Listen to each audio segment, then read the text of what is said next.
오늘 우리가 나누게 될 시편 13편의 말씀은 모든 학자들이 공히 이렇게 부제를 설명하고 있습니다. 개인의 슬픔을 고백하는 시라고요. 다윗이 이 시편 13편을 기록했는데 이 시편 13편의 내용은 다윗의 슬픔이 고스란히 담겨 있다는 거예요. 그래서 이것을 한자로 이렇게 부릅니다. 따라해 볼게요. 애가, 사랑의 애자가 아니고 애통함의 애자죠. 그래서 애가 슬픔을 부르는 것입니다. 그러니까 이러한 시편을 대할 때면 이러한 애가의 시편이 시편에 여러 군데 나오는데 이러한 시편을 대하고 이러한 애가를 대하게 될 때마다 한 가지 생각이 떠오르게 됩니다. 저는 그래요, 여러분. 어떤 생각이 떠오르냐면 이런 생각이 듭니다. 이 시편을 지은 사람이 분명히 다윗이고 그 다윗은 하나님을 철저히 믿는 사람이에요, 안 믿는 사람이에요? 믿고 신뢰하는 사람이죠. 그런 사람인데 다윗이 그 삶 가운데 지속적으로 그 슬픔을 고백한다는 것이 저는 좀 의문스럽습니다. 왜 그럴까요, 여러분? 저는 어릴 때부터 이렇게 배워왔기 때문에 그래요. 여러분들도 그런 신앙을 갖고 있는 분인지 모르겠지만 어릴 때부터 저는 이런 신앙을 가졌습니다. 일반적으로 우리가 이런 생각을 하고 있잖아요. 교회 나오면 뭐 받는다? 복 받는다. 예수 믿으면 어떻게 된다? 잘 된다. 예수 믿으면 하나님께서 우리의 모든 문제를 풀어주시고 우리의 모든 위로와 격려를 해주시고 우리가 교회에 나와서 하나님 잘 믿으면 하나님이 복을 주시고 우리가 잘 된다. 예수 믿으면 이 땅에서 평안해진다. 그게 우리의 신앙이지 않습니까? 우리가 이것을 아니라고 하지만 은연중에 이런 생각이 우리의 신앙 가운데 들어와 있고 오늘날 한국교회 성도님들의 신앙에 자리하고 있다는 거죠. 그런데 여러분, 성경의 대표주자인 이 다윗의 삶을 보십시오. 하나님을 믿고 하나님을 철저히 신뢰한다는 이 다윗의 애가를 살펴보면 그 대부분의 고백이 뭡니까? 고난이에요. 그 대부분의 고백이 뭐냐면 고통이에요. 아픔이에요. 괴로움이에요. 처절함이에요.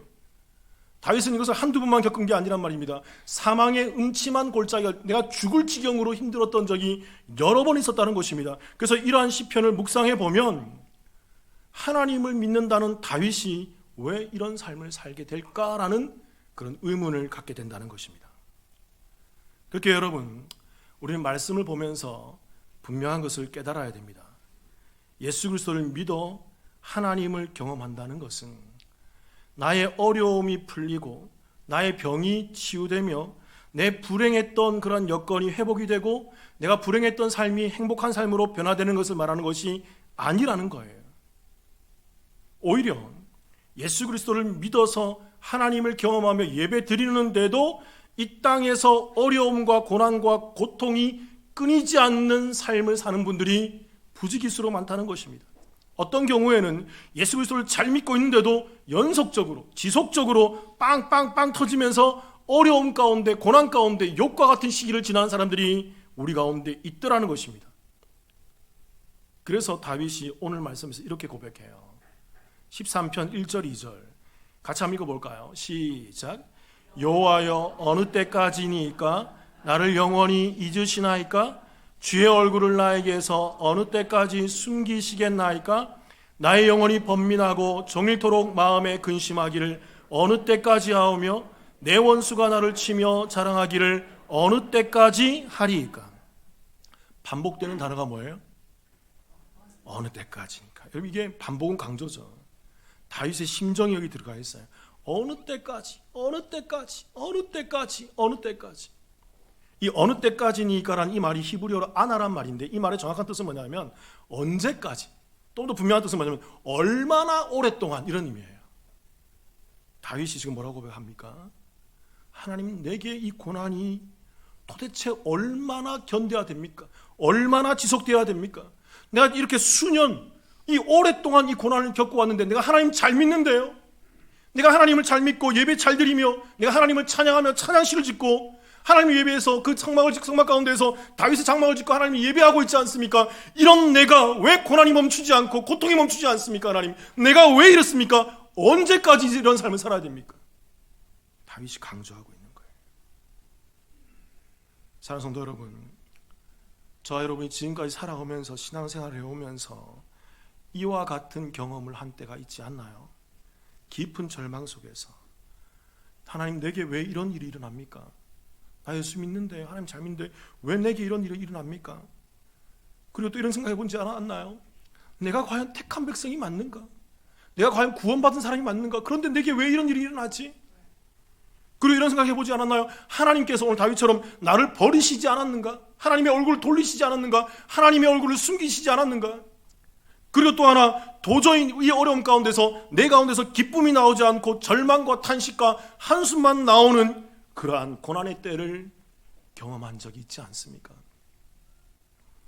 그럼 이러한 고난의 때를 지나게 될 때 성도들은 어떻게 기도해야 될까? 여러 가지 방법이 시편에 나옵니다. 여러 가지 고난이 있기 때문에.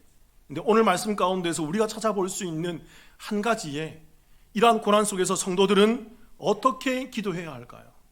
오늘 딱 한 가지만 우리 나눠보겠습니다. 같이 따라해 볼게요. 여호와 하나님의 이름을 기억해야 합니다. 그러니까 이걸 기억해야 돼요. 여러분. 성도는 어떻게 기도해야 될까요? 여호와 하나님의 이름을 기억해야 돼요. 여러분, 오늘 시편 13편은 세 부분으로 나눠볼 수 있어요. 그래서 1편부터 6절까지 이렇게 쫙 있는데 이것을 세 단위로 나눌 수 있단 말입니다. 1절에서 2절은 다윗의 현실에 대한 그런 어려움을 고백하는 애통함이 드러나 있어요. 그리고 3절과 4절은 그 어려움 가운데서 다윗이 하나님에게 구원을 간청하는 간구의 기도가 나오고 있습니다. 그리고 5절과 6절에는 그 구원에 대한 하나님의 간구했고 내가 이제 구원받을 것에 대한 하나님에 대한 기쁨과 찬양이 이렇게 구분되어서 이렇게 세 부분으로 우리가 나눠볼 수 있다는 거죠. 그런데 여러분, 오늘 이 세 부분, 이 세 단락 가운데에서 다윗은 하나님의 이름을 각각 부르고 있어요. 어떤 하나님의 이름을 부를까요? 시편 13편 1절 다시 한번 같이 한번 읽어볼까요? 시작. 여호와여 어느 때까지니까 나를 영원히 잊으시나이까? 주의 얼굴을 나에게서 어느 때까지 숨기시겠나이까? 다윗이 하나님의 이름을 어떻게 불러요? 무엇으로 불러요? 여호와여. 자신이 버림을 당한 것 같은 이 절망의 순간에 다윗은 그냥 하나님이 아니라 여호와 하나님을 부르며 찾고 있다는 것입니다. 또 13편 3절을 보세요. 제가 읽어볼게요. 이런 말씀이 있습니다. 여호와 내 하나님이여 나를 생각하사 응답하시고 나의 눈을 밝히소서. 두렵건대 내가 사망의 잠을 잘까? 다윗은 그 절망 가운데서 하나님께 간구하면서도 그 기도의 간구를 올려드리면서도 누구의 이름을 부르고 있어요? 하나님의 이름인데 그 하나님의 이름이 뭐예요? 여호와 내 하나님이여 하면서 하나님의 신명을 부르고 있다고. 또 하나 여러분 시편 13편 6절도 봅시다. 같이 읽어볼게요. 시작. 내가 여호와를 찬송하리니 이는 주께서 내게 은덕을 베푸심이로다. 다윗이 누구를 찬양한다 그래요? 여호와 하나님을 찬송한다라고 얘기하면서 여호와여 여호와여 여호와여 하나님의 이름 그 신명을 여호와로 부르고 있더라는 것입니다. 자, 이런 질문 드려볼게요. 여러분, 일반적으로 성도님들이 어려움과 고난이 있을 때 하나님을 찾는 게 당연할까요? 당연하지 않을까요? 당연해요? 당연하지 않아요? 당연히 하나님을 찾는 게 너무나도 당연한 사실입니다. 내 어려움이 있을 때, 고난이 있을 때 하나님을 찾지 않는다는 게 말이 될 수 있습니까? 당연히 하나님을 찾아야죠. 그런데 여러분, 자, 이전도 말씀드렸지만 심각하게도 생각보다 많은 성도님들이 그 신앙생활을 열심히 하고 말씀을 보고 예배와 찬양과 기도도 드리고 열심히 교회에서 봉사하며 많은 일을 하지만 정작 자기 자신 가운데 자기 삶 가운데 중요한 어려움과 문제가 터졌을 때는 하나님께 나아오지 못하는 것을 볼 수 있어요. 하나님을 떠나는 걸 볼 수 있어요. 하나님의 생략된 모습을 찾아볼 수 있단 말입니다. 생각보다 그런 일이 많아요. 저와 여러분의 삶 가운데 하나님을 찾지 않고 사람을 보고 환경을 보고 어떤 조건을 보고 세상적인 힘을 의지하는 경우들이 꽤 많이 있더라는 것입니다. 평안할 땐 하나님 잘 찾아요. 평안할 땐 교회 나와서 예배 잘 드리고 기도 잘한다고요. 찬양을 잘하고 열심히 봉사한다고요. 근데 문제만 터지면 그의 입에서 하나님의 이름을 찾을 수가 없어요. 자, 예전에 섬겼던 교회에서 그런 경험이 꽤 많이 있었습니다. 교회 안에서 심각한 사안이나 중요한 일이 터질 때마다 목사님들이 한자리에 모여요. 목사님들이 한자리에 모여서 그 성도 간의 관계적인 문제가 터질 때마다 또 재정적인 문제가 터질 때마다 윤리와 도덕적인 심각한 문제가 터질 때마다 목사님들이 꼭 한자리에 모입니다. 그게 모여서 질문 드려볼게요. 이러한 모임 가운데서 목사님들이 모여서 뭘 하겠어요? 뭘 할 것 같습니까? 당연히 말씀 보고 기도하며 하나님의 뜻을 묻고 도움을 구하는 기도를 하였을 것이라고 착각하잖아요, 여러분.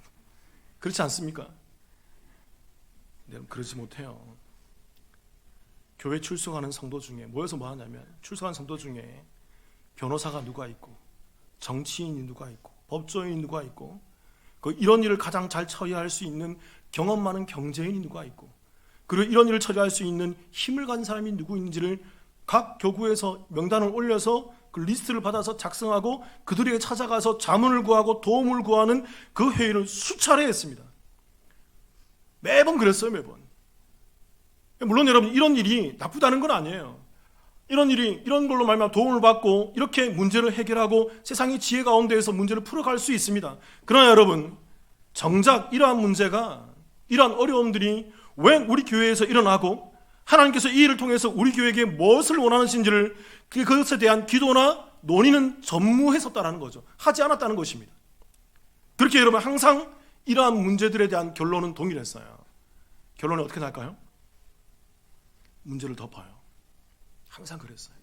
문제를 덮고 문제를 은폐하고 문제를 축소시키고, 이래도 되지 않으면 가지고 있는 그 물질과 인력의 힘을 빌려서, 여러 가지 조건의 힘을 빌려서 사건을 무마하는 것입니다. 제가 얼마 전에 들었는데 심각한 도덕적 문제를 야기시킨 어떤 한 그런 지체가 있었는데, 그 지체의 그 문제가 그게 나타나면 사회적으로 너무나도 큰 이슈가 되고 문제가 될 것 같으니까 돈으로 무마했다는 얘기를 제가 얼마 전에 들었어요. 늘 그래왔어요. 늘 문제 일으킨 사람에게 오히려 돈을 줘요. 그리고 그 일이 무마되고 축소되고 외부에 알려지지 않으면 하나님의 은혜라고 착각하는 것 같아요. 그러니까 교회가 이 문제 가운데 하나님을 찾지 않고 하나님의 뜻을 구하지 않으니까 항상 동일한 문제와 동일한 사건들이 반복해서 일어납니다. 그리고 이 문제는 점점 커지면서 일어나요. 점점 그 문제가, 그 양이, 그 질이 점점 커지면서 심각한 문제로 일어나요. 하나님께서는 지속적으로 그 그리스도의 몸된 교회를 향해서 지속적으로 사인을 보내시는데, 정작 주님의 몸된 교회는 하나님을 찾지 않고 세상을 바라보고 있더라는 것입니다. 그러니까 문제는 덮지만 그 문제는 해결이 되지 못하는 거예요. 점점 그 문제가 쌓이고 쌓여서 팍 터져버리는 거죠. 그러나 오늘 다윗의 모습은 어떻습니까? 자신의 이 어려움 가운데서 다윗은 기도하면서 하나님께 나아가요. 그 기도 가운데 제일 먼저 다윗이 부르는 하나님의 호칭이 뭐예요? 여호와예요. 그리고 그 어려움 속에서 간구할 때, 절망 가운데서 여호와 하나님 불렀고 어려움 가운데서 간구할 때도 하나님을 불렀는데 그 호칭이 뭐예요? 여호와였어요. 그리고 또한 그는 하나님을 해결하시고 하나님이 모든 것을 진행하실 것을 믿고 간구하면서 하나님을 찬양하면서도 불렀던 하나님에 대한 그 신명, 하나님의 이름이 뭐였어요? 여호와였단 말입니다. 이 여호와라는 이 이름은 우리 얼마 전에 배웠어요. 히브리어로 이걸 야훼라 그럽니다. 이 야훼, 여호와라는 이 이름이 가지고 있는 함축적인 의미는 따라해 보겠습니다. 언약의 하나님.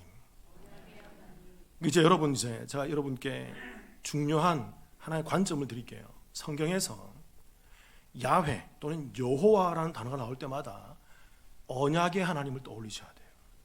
그냥 여호와 하나님 아무런 그 개념 없이 그냥 암송하듯이 그냥 주문 외우듯이 그냥 넘어가는 게 아니라 하나님겠지 하는 게 아니라 어떤 하나님? 언약의 하나님을 떠올려야 된단 말입니다. 다윗은 이 문제 가운데에서, 이 간구 가운데에서, 이 찬양 가운데에서 여호와 하나님을 정확히 인지하고 그 하나님의 이름을 부르고 있더라는 것입니다. 제가 또 질문 한번 드려볼게요. 이런 질문 한번 드려보겠습니다. 하나님께서 이스라엘을 그 애굽에서 구원해내신 이유가 뭐 때문에 구원하셨어요? 하나님께서 이스라엘 백성들을 왜 구원하셨을까요? 그들이 고난을 받았기 때문에? 그들이 어려움을 받았기 때문에? 그래서 그들이 불쌍해서? 또는 이렇게 질문하는 사람, 이렇게 대답하는 사람도 있을 거예요. 그들이 400년 동안 열심히 기도했지 않았습니까? 그래서 기도의 응답으로 하나님께서 이스라엘을 구원해 주신 것입니다. 네, 맞아요, 여러분. 그럴 수 있어요. 불쌍했기 때문에, 고난을 받았기 때문에, 어려움 당했기 때문에, 기도했기 때문에. 근데 여러분, 제가 원하는 답이 아닙니다. 성경이 원하는 답이 아니에요. 하나님께서 이스라엘을 구원해내신 이유는 뭐 때문에 구원하셨을까요? 하나님의 언약 때문에 구원하셨어요. 하나님께서는 그 백성 이스라엘들 백성들과 언약하셨다는 것입니다. 그래서 그 언약을 이루시고 진행하시고 성취하시는 여호와, 그 여호와 야훼이기 때문에 그 이름에 걸맞게 하나님은 이스라엘 백성들을 때가 되었을 때 그들을 성취하시고 그들을 풀어내시고 그들을 풀어서서 그 애굽과 그 모든 것을 지나서 가나안 땅에 입성할 수 있도록 하나님께서는 그 출애굽을 단행하신다는 거예요. 우리 말씀 하나 읽어보겠습니다. 창세기 15장 2절 3절을 같이 한번 읽어볼게요. 같이 읽겠습니다. 시작. 아브라함이 이르되 주 여호와여 무엇을 내게 주시려 하나이까? 나는 자식이 없사오니 나의 상속자는 이 다메섹 사람 엘리에셀이니이다. 아브라함이 또 이르되 주께서 내게 씨를 주지 아니하셨으니 내 집에서 길린 자가 내 상속자가 될 것이니이다. 아브라함이 하나님께서 씨를 주시겠다고 약속하셨고 아들을 주시겠다고 했는데 그의 씨가 끊어질 때까지, 그 아내 사라가 경수가 끊어질 때까지 아브라함이 자녀를 낳지 못해서 하소연하는 거죠. 그래서 이스마엘을 낳기 이전에, 이삭을 낳기 이전에 제일 먼저 하나님께 하소연하면서 하나님, 나는 씨가 없고 나는 자녀가 없기 때문에 저 종 엘리에셀이 나의 상속자, 나의 씨가 될 것입니다. 제가 내 기업을 유산으로 받을 것입니다. 그렇게 하면서 하나님께 따지듯이 하소연하는 거죠. 그때 하나님께서 뭐라고 얘기하십니까? 15장 4절 제가 읽어볼게요.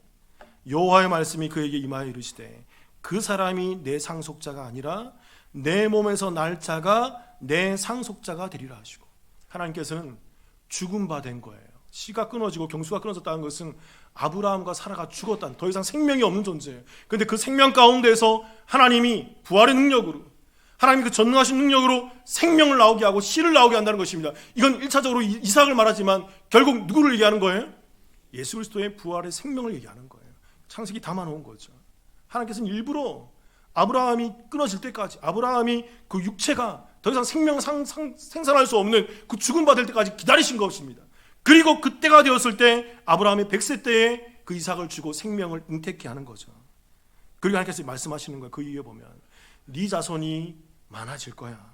밤하늘에 수많은 맷불들을 보여주면서 네 자손들이 이렇게 많아질 거야. 그러면서 아브라함에게 네 자손들이 그 약속의 땅으로 나아가서 너의 기업이 될 거야. 지금 이 말을 하고 있는 아브라함은요, 가나안 땅에 들어왔지만 객으로 있거든요. 땅 한 평치 땅이 없어요. 가나안 땅에 갈아서 왔지만 자기 땅이 없단 말입니다. 아브라함이 하소연하는 것도 난 씨도 없고 기업도 없으니 어떻게 해야 됩니까? 하나님께서 약속하시는 거죠. 너에게 씨를 줄 거야. 걔를 통해서 수많은 민족이 나타날 거야. 하늘의 뭇별처럼. 그리고 그 뭇별들이 그 때가 되었을 때 출애굽해서 이 땅에 돌아와서 가나안 땅을 기업으로 받게 될 거야 라는 것을 하나님께서 언약하시고 약속하신다는 것입니다. 그 15장 13절 14절 같이 한번 읽어볼게요. 함께 읽겠습니다. 시작. 여호와께서 아브라함에게 이르시되 너는 반드시 알라. 내 자손이 이방에서 객이 되어 그들을 섬기겠고 그들은 400년 동안 내 자손을 괴롭히리니 그들이 섬기는 나라를 내가 징벌할지며 그 후에 내 자손이 큰 재물을 이끌고 나오리라. 아브라함의 그 자손들이 이방에 들어가서 객이 되겠다는 것입니다. 그 이방이 어떤 나라예요? 애굽 땅이죠. 그리고 그들을 애굽을 섬기겠다는 것입니다. 그리고 그들은 그 400년 동안, 애굽 백성들은 400년 동안 아브라함의 자손들을 괴롭힐 거라는 거예요. 주인이 되고 노예 신분으로 괴롭힐 것이라는 것입니다. 그리고 때가 되었을 때 내가 그들을 징별할 것이고, 이것은 10가지 재앙을 말하는 것이고, 그 후에 아브라함과 그 자손들이 큰 재물을 이끌고 나와서 가나안 땅에 들어가 기업을 받게 될 것이라는 거예요. 그럼 질문 드려볼게요. 여러분, 이 말씀을 하시는 때가 이스라엘 백성들이 출애굽하기 몇 년 전일까요? 500년 전이에요. 하나님께서는 500년 전에 아브라함과 언약을 맺으시는 거예요. 너 씨가 아무것도 없는 아브라함에게 너에게 씨를 줄 거야. 그 이삭이 태어나면 수많은 민족을 이루게 될 거야. 그리고 그 민족들이 이방 땅에 객이 되고 거기서 400년을 지날 거야. 그 400년 뒤에 내가 징계할 거고, 그 모든 표적 가운데서 그 이스라엘 백성들이 그 모든 재물을 이끌고 나와서 그 출애굽해서 그 가나안 땅에 이르게 될 거야. 500년 전에 하나님께서는 그것을 말씀하시고 약속하신다는 것입니다. 그리고 15장 18절에서 제가 읽어볼게요. 이런 말씀이 있습니다. 그날에 여호와께서 아브라함과 더불어 뭘 세워? 언약을 세워 이르시되 내가 이 땅을 애굽 강에서부터 큰 강 유브라데까지 내 자손에게 줄지니, 가나안 땅을 얘기하는 것입니다.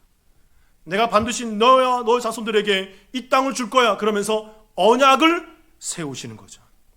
그리고 하나님께서는 500년 전에 말씀하셨고 언약하셨던 이 일을 500년 후에 출애굽을 단행시키시고 홍해를 가르시며 그 하늘의 만나와 땅에 그 모든 소산으로 말미암아 이스라엘 백성들을 먹이고 하늘 구름 기둥 불 기둥으로 말미암아 이스라엘들을 진행하셔서 요단강을 가르고 가나안 땅에 입성하게 되시는 그 언약을 진행하시고 성취하셨다는 것입니다. 그렇게 여러분, 하나님께서 이스라엘 백성들을 구원해 주신 사건은 물론 이스라엘 백성들이 고통을 겪고 불행을 겪고 그 가운데 신음하며 기도했기 때문일 수 있습니다. 근데 여러분, 그게 하나님의 뜻이 아니고 하나님의 언약이 아니라면 성취가 안 돼요. 아무리 기도해도. 우리가 아무리 기도해보세요. 하나님의 뜻이 아니라면 이루어질까요? 이루어지지 않을까요? 이 절대 이루어지지 않습니다. 하나님은 이 일을 언약하셨어요.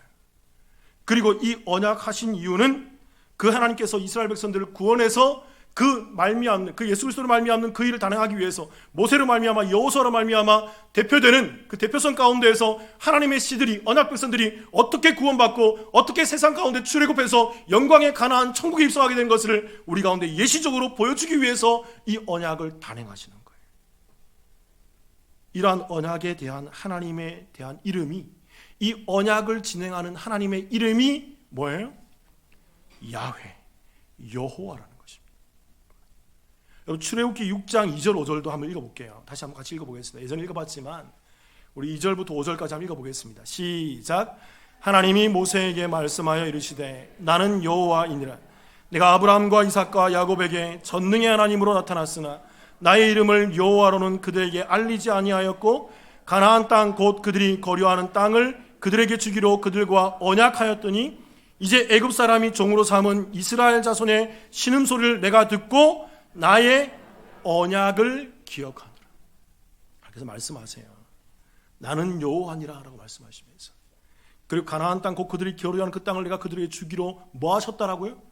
언약하셨다라고 얘기합니다. 그들이 그 가운데 신음소리 했지만, 그들이 고통 가운데 기도를 했지만, 그러나 내가 그 가운데 고통 소리를 듣고 하나님께서 뭘 기억했다라는 거예요? 나의 언약을 기억해놓으라. 언제 맺었던 언약? 500년 전에 아브라함과 맺었고 이삭과 맺었고 야곱과 맺었으며 쭉 진행해 왔으며 하나님의 뜻 가운데 약속하셨던 그 언약을 기억하시고 때가 되었을 때 하나님은 그 언약을 진행하시고 그 언약을 단행하시며 그 언약을 성취하시는 야훼 하나님, 여호와의 하나님으로 역사하셨다라는 거예요. 이 구약 성경에서 이 여호와라는 하나님의 신명이 제일 많이 나온다는 거 아세요? 구약 성경에서 얼마나 나오냐면 6823번이나 나옵니다. 6823번이 여호와 하나님이라는 이름이 기록되어 있어요. 이 모든 게 다 뭐냐면 언약의 하나님이라는 것입니다. 내가 너희들과 약속했어. 내가 너희들과 언약했어. 나는 여호와란 말이야. 나는 여호와 하나님이란 말이야. 나는 언약을 지키는 분이야. 나는 언약을 실행하는 자란 말이야. 하나님께서는 지속적으로 그 백성들에게 언약의 하나님임을, 언약을 실행하신 하나님임을 각인시키며 말씀하신다라는 거예요. 그래서 강해 설교의 대가인 찰스 스펄전 목사님이 이렇게 얘기했어요.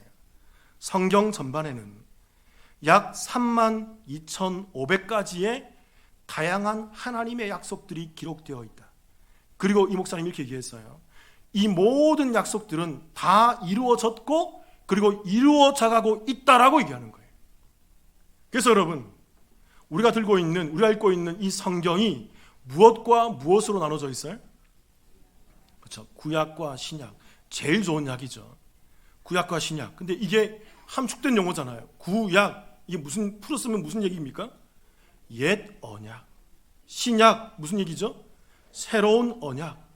옛 언약은 오실 메시아에 대한 언약의 말씀이고, 신약은 오셨던 메시아에 대한 그 언약의 말씀이 기록되어 있는 그 약속, 그 언약의 말씀이 이 성경이라는 것입니다. 그렇기 때문에 여러분, 우리는 이 성경을 제대로 알아야 돼요. 여호와 하나님이 말씀하시는 그 약속하시는 언약을 제대로 알아야 된단 말입니다. 자, 이제 말씀 하나만 더 보겠습니다, 여러분. 예레미야서 33장 2절을 한번 봅시다. 우리가 잘 아는 말씀이고 많은 분들이 매우 익숙한 말씀이죠. 근데 여러분, 이제 자, 여러분께 성경을 보는 관점 하나 드릴게요. 이제 이렇게 보셔야 돼요. 같이 한번 읽어볼게요, 여러분. 시작. 이를 행하시는 여호와, 그것을 만들며 성취하시는 여호와, 그 이름을 여호와라는 이가 이와 같이 이르시도다. 성경에 대한 아무런 관점이 없고 성경에 대한 아무런 생각이 없으며 성경을 잘 볼 줄 모르는 분들이 이 말씀을 인용해서 하나님께서 내 기업을, 내 자녀를, 우리 가게를, 우리 가정을 하나님께서 우리 가정을 행하시고 우리 가정을 성취해내시며 우리 기업을 만들어내시며 하나님이 우리를 잘되게 해주실 거다라는 그런 얄팍한 수준으로 이 말씀을 이해하고 그렇게 말씀을 적용하며 암송하고 있다는 것입니다. 저도 여러분 불과 몇 년 전까지는 그렇게 이해했어요. 근데 여러분 이 말씀은 그런 게 아니죠. 여호와, 그 이름의 뜻이 뭐다? 언약의 하나님. 다시 띄워보세요. 제가 볼게요. 일을 행하시는 여호와예요. 그럼 질문 드려볼게요. 여기서 말하는 이 일이 뭘까요? 언약이에요. 여러분. 단순히 내 자녀가 잘되고 병 치유받고 내가 이 땅에서 우리 기업이 잘되고 뭐 여러 가지 좋은 일, 그런 일이 아니고요. 하나님께서 우리 가운데 약속하신 일, 그 일이라는 것입니다. 하나님은 그 언약을 행하시는 하나님이라는 거예요. 또 두 번째, 그것을 만들며 성취하시는 여호와. 그것이 뭡니까? 그 일인데 그것이 뭐예요? 언약이란 말입니다. 그 언약을 만들고 성취하시고 진행하시는 여호와 하나님이라는 것입니다. 하나님은 언약을 진행하시고 언약을 성취하시며 언약 가운데 역사하시는 분이라는 거예요. 그래서 그의 이름을 여호와라는 이가 이같이 이르십니다. 그래서 우리가 그 하나님을 여호와, 약속의 실행자, 언약의 성취자라고 우리는 그 하나님의 이름을 부르며 기억해야 한다는 거예요. 오늘 다윗은 그냥 하나님의 이름을 부르는 게 아니에요. 여호와 하나님 나를 도와, 그게 아니고요. 이 언약의 하나님의 이름인 이 신명을, 이 여호와 하나님의 이름을 정확히 이해하고 성경을 기록하고 그 시를 써내려가고 있는 것입니다. 그렇기에 이 하나님의 이름을 부르는 다윗의 심정은요, 하나님 나 좀 도와주세요, 그게 아니에요. 내가 이렇게 어려운데 나 제발 나 좀 도와주세요, 왜 나를 방치하십니까? 그게 아니란 말입니다. 다윗의 이 심정은 뭐냐면 하나님의 이름을 정확히 알고 그 언약을 정확히 알며 그 이름의 뜻이 무엇인지를 아는 상황 가운데에서 하나님의 언약을 의지하고 하나님의 약속을 의지하며 구원의 깊이 있는 경륜을 바라보면서 하나님 나를 택하지 않았습니까? 나를 통해서 그 시가 이어지지 않습니까? 나를 통해서 하나님의 약속들이 진행되지 않습니까? 나를 외면치 마시고 하나님의 약속을 성취해 주세요. 그 의미가 들어가 있는 거예요. 그래서 오늘 다윗이 오늘 시편의 마지막에서 이렇게 고백하는 것입니다. 시편 13편 5절 6절 제가 읽어볼게요. 보세요. 나는 오직 주의 사랑을 의지하였사오니 나의 마음은 주의 구원을 기뻐하리이다. 내가 여호와를 찬송하리니 이는 주께서 내게 은덕을 베푸심이로다. 여러분, 다윗이 이 시를 기록하고 있는 이때는 아직 다윗이 구원받지 않았어요. 다윗이 아직 은덕을 받지 않았다고요. 다윗의 문제가 해결되지 않았다고요. 그런데도 다윗은 아직 이루어지지 않은 그 구원과 은덕 가운데에서 믿음의 눈으로 언약의 하나님을 바라보면서 성취하실 하나님을 바라보면서 나를 외면치 않으시고 나를 반드시 이뤄내실 하나님을 바라보면서 기뻐하며 찬양하고 있다고 이해합니다. 그리고 여러분, 이 기쁨과 이 찬양은 시제가 미완료 시제예요. 완료되지 않은 기쁨과 찬양입니다. 무슨 고백입니까? 나는 반드시 그날이 옴을 믿습니다. 약속을 행하신 나를 통해서 하나님 그 메시아의 시가 이어져야 되잖아요. 나를 통해서 이스라엘 백성들이 구원받고 하나님의 나라를 이루어야 되잖아요. 그 하나님의 언약을, 그 약속을 나는 믿습니다. 내가 지금은 어려움을 갖고 있지만, 지금은 고난을 갖고 있지만 하나님이 나를 통해서 반드시 그 평화의 나라를, 그 샬롬의 나라를 이끄실 줄 내가 믿습니다. 그 언약의 때를 바라보면서 그 믿음으로 완료되지 않은 상황 가운데서 완료될 것을 바라보며 하나님을 기뻐하며 찬양할 수 있다라고 얘기하는 거예요. 다윗이 왜 구원받지도 않고 문제가 해결되지도 않았는데 이런 미완료의 기쁨과 미완료의 찬양을 미리 고백하시는 겁니까? 왜 이렇게 고백하는 걸까요? 그는 언약의 하나님을 완전히 믿고 완전히 신뢰했기 때문에. 나를 그냥 택한 게 아니라는 거예요. 하나님께서 나를 택하셔서 이 예배에 나오고 이 남북교회에 나오게 하신 하나님이 그냥 이 일을 진행하신 게 아니라는 것입니다. 하나님의 창조의 경륜과 그 구속사의 경륜과 하나님 인류를 향한 그 놀라운 구원사 가운데에서 나를 택하시고 나를 이끄시고 나를 욥과 같이 이 고난과 시험과 어려움 때를 지나게 하고 있다는 것입니다. 그래서 그게 끝이 아니라는 거예요. 이 고난을 통해서 욥처럼 내가 귀로만 듣다가 눈으로 볼 때가 있다는 것입니다. 이 고난을 통해서 다윗처럼 사망의 음침한 골짜기를 지나지만 나와 함께 하신 하나님을 경험하게 될 때가 있다는 것입니다. 내가 반드시 여호와의 집에 입성하게 될 그날이 내 삶 가운데 나타나게 될 것이라고 믿기 때문에 그 언약의 하나님, 그 야훼 하나님을, 그 여호와를 아직 도래하지 않은 그 상황 가운데에서 도래할 것을 바라보며 기쁨과 찬양을 노래하고 있다는 거예요. 그래서 여러분, 성도는요, 장례식장에서 찬양할 수 있는 겁니다. 사랑하는 이의 죽음 앞에서도 슬프지만 기뻐할 수 있어요. 우리의 모든 애가 가운데에서, 우리의 모든 슬픔 가운데에서 슬프지만, 현실은 슬프지만 하나님의 언약의 하나님, 그 야훼 하나님, 여호와의 하나님의 이름을 기억하면서 우리를 반드시 세우실 하나님을 의지하면서 우리는 그 가운데 기쁨의 찬양을 올려 드릴 수 있게 된다는 거예요. 사랑하는 성도 여러분, 저와 여러분이 바로 언약의 후손임을 믿으시기를 주님의 이름으로 축원합니다. 간혹 이렇게 얘기하시는 분들이 있어요. 아브라함과 우리가 무슨 피가 섞였냐고. 우리는 한민족이고 쟤네들 이스라엘 백성들인데, 쟤네들 히브리인인데, 그 히브리인의 종교, 그 조상인 아브라함이 우리가 무슨 상관이 있냐고 그렇게 얘기하는, 믿지 않는 사람들이 있어요. 그게 매우 단순한 생각 때문에 그래요. 맞습니다, 여러분. 피는 섞이지 않았어요. 물론 더 올라가면 아담의 피로 다 흘러오겠지만 실질적인 역사 가운데서 우리는 아브라함과 상관이 없는 사람들입니다. 그런데 여러분, 아브라함을 아브라함 되게 만드셨던 그 하나님의 역사가 무엇이었죠? 하나님의 약속이었어요. 내가 너를 택하고 내가 너로 큰 민족을 이루며 내가 너를 내 백성으로 삼아줄 거야. 그래서 여러분, 제가 질문 드리잖아요, 늘. 아브라함이 하나님 택했을 때 믿었어요, 안 믿었어요? 잘 못 믿었다고요. 긴가민가 했다고요. 계속 넘어지고. 근데 누구의 믿음이 아브라함을 이끌어가요? 하나님의 믿음이, 하나님의 열심이, 하나님의 주권이 아브라함을 끌고 가는 것입니다. 그래서 아브라함이 믿음의 조상이 되는 거예요. 우리 혈통의 조상이 아니라, 아브라함도 믿지 않은 75세까지 믿지 않았다고. 그런데 하나님이 택하주셔서 그를 약속의 자녀로 삼아주셨기 때문에 하나님의 백성이 되는 것입니다. 그리고 저와 여러분도 마찬가지로 우리도 믿지 않았다고요. 근데 아브라함처럼 하나님께서 우리를 어떻게 하셨어요? 때가 되었을 때 불러주시고 택해주시고, 우리도 긴가민가 하잖아요, 아브라함처럼. 그럴 때마다 약속의 말씀하시고 지속적으로 우리한테 간섭하셔서 우리를 믿음으로 세워주시는 것이 바로 하나님의 역사라는 것입니다.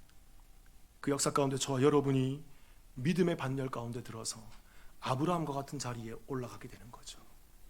그리고 하나님께서는 그 약속의 자녀를 외면치 않으시고 반드시 여호와의 집에 이를 수 있도록 그들을 끌고 가시는 거예요. 사랑하는 여러분, 저와 여러분이 어떠한 고난이 있다 하더라도, 어떠한 어려움의 문제가 있다 하더라도, 감당할 수 없는 시험과 모진 그 질고의 시간들을 보낸다 하더라도 여호와 하나님의 이름을 기억하시기 바랍니다. 저와 여러분은 하나님의 백성이에요. 여호와 하나님의 자녀란 말입니다. 하나님은 그들을 언약 가운데에서 반드시 이루시고 진행하시고 성취해내시고 완성하실 것입니다. 그 하나님으로 이 땅을 살아내시는 저와 여러분의 삶이 되기를 주님의 이름으로 축원합니다. 같이 기도하십시다.